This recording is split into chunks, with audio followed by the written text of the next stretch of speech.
Hello everyone, in this tutorial we are going to talk about initializing a Git repository. So as we have seen the installation and configuration, now the third thing is to start tracking project file or to track any of the file inside any of the folder, and for that we need to execute one command into the console, that is git init, git init, and this init is nothing but abbreviation of initialization. So let's get back to the git pass and see how we normally do that. So let's check the location where we are. So write pwd, and pwd is a Unix command through which we can just check the location path. So the path is c users slash computer. So let's create one folder.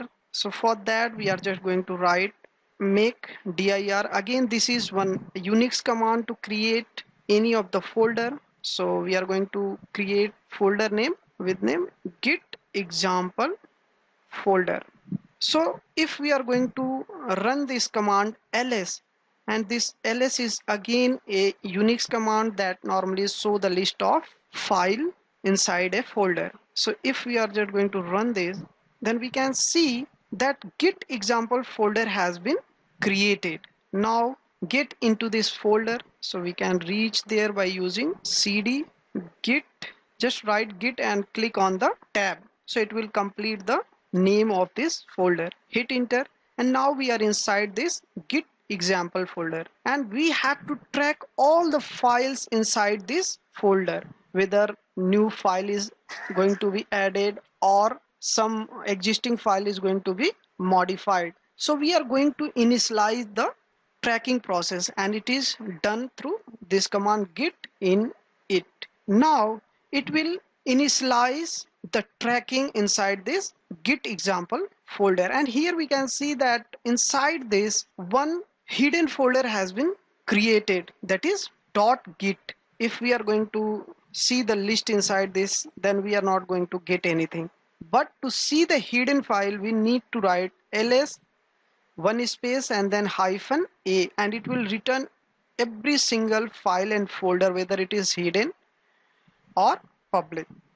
So here we can see that there are three hidden files, dot, double dot, and dot git.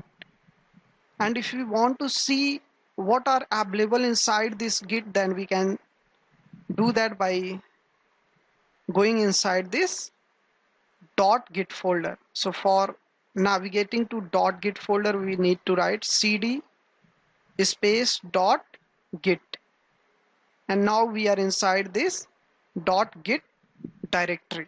So let's see what all are available inside this .git folder.